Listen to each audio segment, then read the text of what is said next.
Let's be honest, you probably don't want to become a bodybuilder. You just want a lean aesthetic physique, a V-taper, broad shoulders, and visible abs.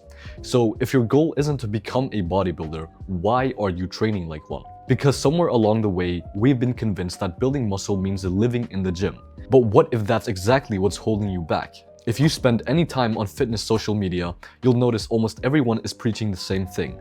Train 6 days a week, do more volume, hit every angle of the muscle, leave the gym completely exhausted, as if feeling more tired automatically means building more muscle. Their philosophy is simple: the more you train, the more you'll grow.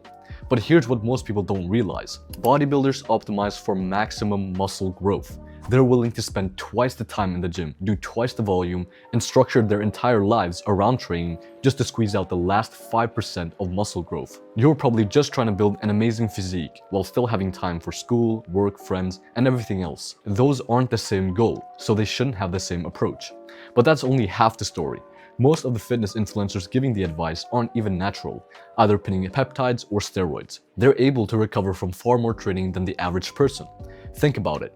If you're enhanced, you recover faster. That means you can benefit from more training. But as a natural lifter, recovery is often your biggest limiting factor. So copying someone who recovers twice as well is like copying the diet of someone who burns twice as many calories.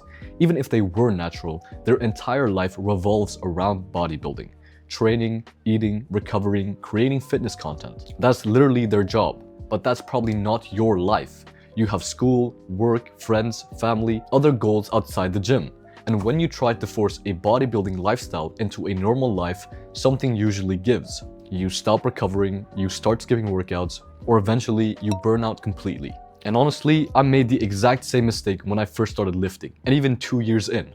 I thought more was always better. More exercises, more sets, more days in the gym. If I left the gym completely exhausted, I felt like I had a great workout. Because in my mind, the more work I did, naturally, the more muscle I'd build. But looking back, I wasn't actually training hard. I was just training for a long time. In fact, your muscles don't even know how many sets you've done. They respond to tension. Fatigue is what you feel, but tension is what builds muscle. And once fatigue starts reducing the quality of your sets, you're not creating much more muscle building stimulus. You're mostly just creating fatigue. So back then, instead of putting everything I had into 2 hard sets, I spread my energy across 15 or 20 average ones. By the end of the workout, I was exhausted, not because I had trained effectively, but because I had simply trained for too long. Most of my sets weren't even close to failure. I wasn't focused on getting stronger. I was focused on surviving the workout. And despite all that effort, I wasn't seeing the progress I was working so hard for.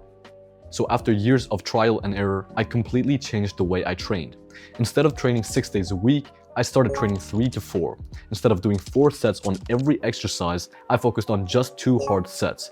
Instead of chasing the burn with sets of 12 to 15 reps, I focused on the 6 to 10 rep range and taking those sets close to failure.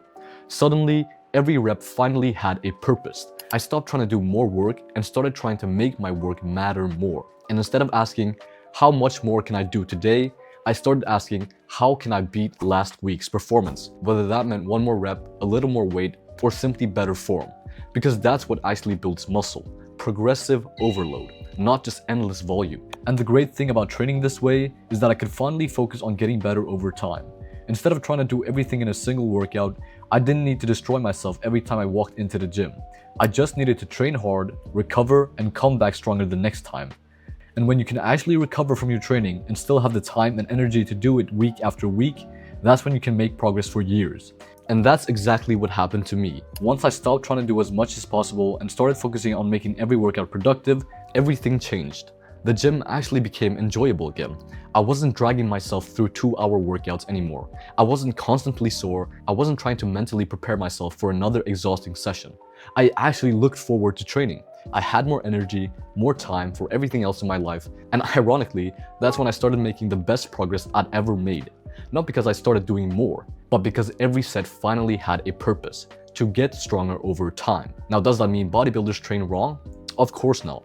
Their training matches their goal, but your training should match yours. If your dream is to step on a bodybuilding stage one day, this probably isn't the best approach I'd recommend. But if your goal is to build a lean, aesthetic physique, feel more confident, stay healthy, and actually enjoy the process, then you don't need to build your life around the gym.